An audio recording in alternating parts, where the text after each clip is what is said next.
Hello everyone, my name is Danny. This review is for the movie called Hobbs and Shaw. Thank you for watching this film. Thank you for watching my review. This is a 2019 film. I just came from the theater and saw it. It is rated PG-13, but I'm going to talk on that in a second. It runs 2 hours and 16 minutes. Ever since hulking lawman Hobbs, a loyal agent of America's diplomatic security service, and lawless outcast Shaw, a former British military elite operative, first faced off in 2015's Furious 7, the duo have swapped smack talk and body blows as they've tried to take each other down. But when cybergenetically enhanced anarchist Brixton gains control of an insidious biothreat that could alter humanity forever, and bests a brilliant and fearless rogue MI6 agent who just happens to be Shaw's sister. These two sworn enemies will have to partner up to bring down the only guy who might be better than themselves.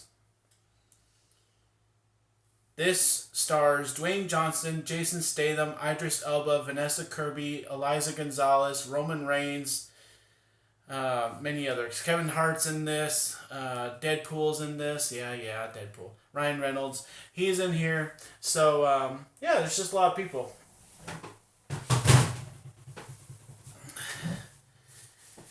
Well, I'm going to start things off like this. I want to say thank you to my 30 plus subscribers. I'm kind of on that borderline where I stayed at 30 for a while. And I want to thank each and every single one of you for watching any of my videos. I'm going to start thanking you more often because I truly do cherish it. It's really the only reason why I'm still doing this is because I get more than one view on each video. So whenever that stops is when I'll stop.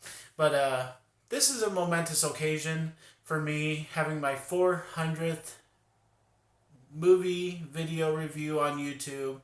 This is number 400. I was trying to plan it strategically so that Hobbs and Shaw would be my 400th, and it worked out just perfectly. I was able to get a bunch of movies this last week from the library to kind of carry me through the 390s, and this is my 400th movie review on YouTube.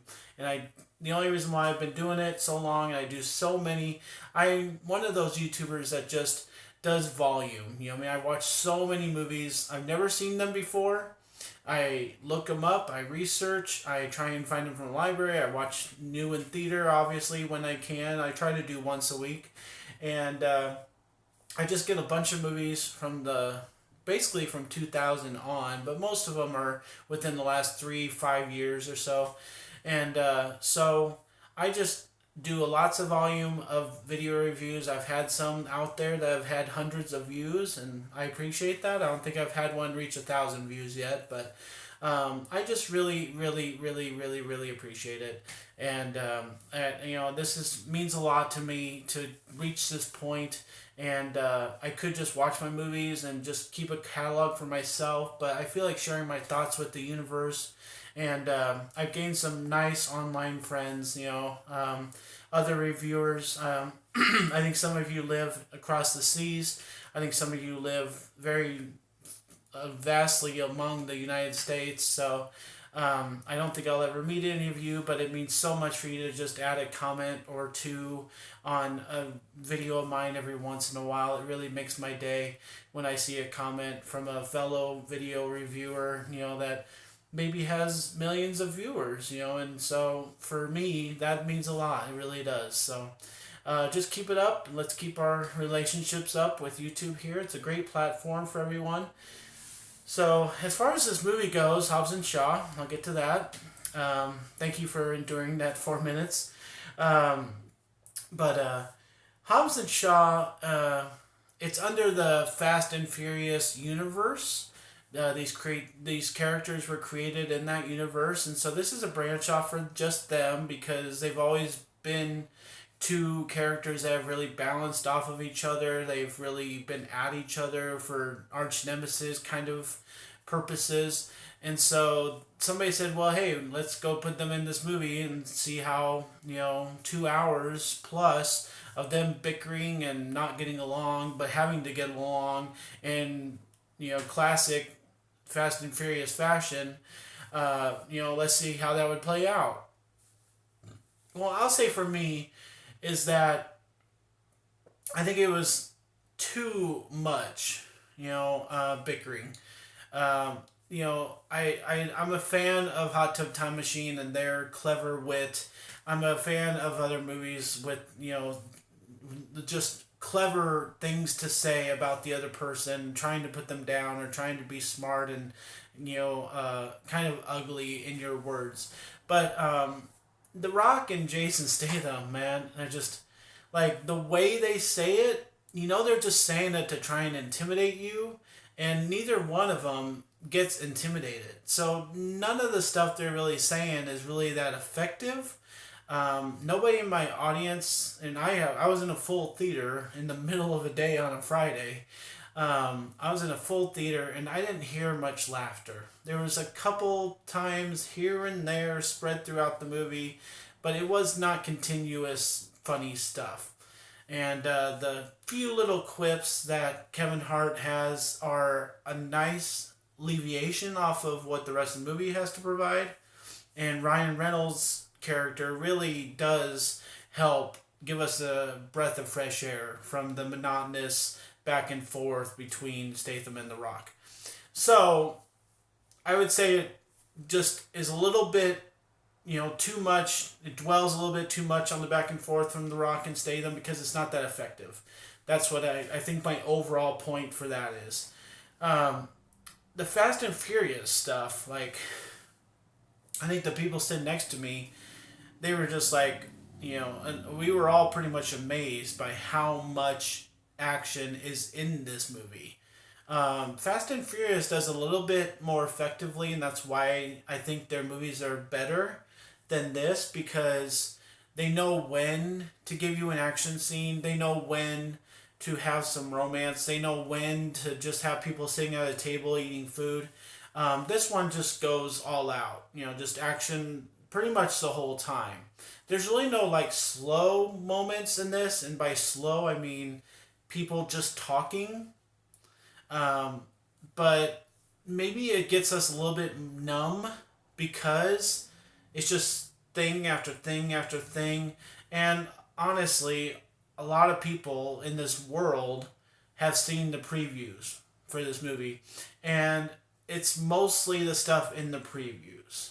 There's not much else that happens. There's a couple cool scenes downtown, like in the first third of the movie that I didn't see on any trailer, but the rest of the movie was very much assumed that we knew what was going to happen, and the dialogue suffered from that, and the action and the comedy and the bickering, they all suffered from the fact that we knew what was going to happen the last 2/3 of the movie. So I'll get to my major point. It's been long enough of the review here. This is a very vulgar movie. It doesn't need to be, but because it's in the Fast and Furious universe, it's like they felt like they had to follow those rules. Like in the first 5 minutes, we get a close up of two girls' butts. Through I'd say the whole first half of the movie is just heavy laden with language and descriptive comments about men's body parts and stuff. The A word gets thrown out a lot. There's a lot of language in this movie. And I would say that it takes a break about halfway through so that we can actually have a movie the rest of the time. And I really, really appreciated that because I didn't enjoy the whole first half, just thing after thing after thing. And I mean, I can expect it, but it doesn't mean that we enjoy it. And I don't think it's appropriate for a PG-13 movie to have as much as they had. If they stopped, after a couple of moments or a couple bickering sessions, but it just kept going on and on and on. So I think that's like my biggest problem with this is that the language is not appropriate for children, This movie is not appropriate for some people because we're just kind of numb to people going back and forth for an hour. It just gets old. And, as much as we enjoy the action, as much as we enjoy the actors, as much as we enjoy this idea of this movie, branching off, trying something new, I would have appreciated them trying something really new, having no language, trying to clean up the bickering and make it a little bit more funny. Be a more strategic in how you're trying to make somebody laugh. And I think that would have helped this movie a lot more. Would have let it be different. But I just think they kind of sat on their morals and did what they thought they had to do. It just felt like that the whole time. It just felt very unoriginal, and I thought it was going to be something completely different. So I gotta say I'm a little disappointed in this. I'm gonna give Hobbs and Shaw a B, and I'm just gonna kind of stick to that because I don't think I want to watch this again. I mean, Statham is cool. The Rock is cool. Kevin Hart and Ryan Reynolds are a little annoying. The language is totally unnecessary. The ending is, awesome. But I think there's a lot of stuff that I don't want to do right now, but I could really pick this movie apart. And I think the biggest thing is with the villain. He doesn't make much sense. I think some of my thoughts afterwards were, if he's a robot, general sense of the word, he kind of is, then why would his skin not suffer from being set on fire? Why would, the bullets not show any kind of, like even Terminator showed results of being shot. This guy just, everything seems to bounce off of him, I guess. Just a lot of things didn't make sense. And I think that the villain for me, Idris Elba, he's a good character. He's a good actor. I just felt like we didn't know what was going on with him. And I think it kind of suffered the movie a little bit because we were just kind of curious as to what is going on with him. And there's a lot left to be explained at the end, and we don't get any answers. And I think it's up for interpretation, whatever you want to think of him. But I just had a lot of questions throughout the movie, and I didn't like that. So, a B for Hobbs and Shaw. Thanks a lot, guys. My name's Danny. If you like this or any of my other videos, try and get some of them to watch. Like and subscribe to my channel if you would. Enjoy your movies. And again, I just have to say one more time, this is my 400th video review on YouTube for a movie. I've reviewed 400 movies online now. I feel very happy about this accomplishment. I thank everyone who watches my videos, and I look forward to making much more and gaining more new friends and gaining more new viewers. And drop me a line and comment on anything you feel like. I have lots of different videos out there with animated, horror films, comedies, romances, everything. So I try to do as much as I can. I'm very much a volume YouTuber, so just let me know if you need something different from me, or I don't change much, but I just moved into a new town, and so this is my new setup. So hope you enjoy and enjoy your movies, and thank you so much. Look forward to the future. Bye.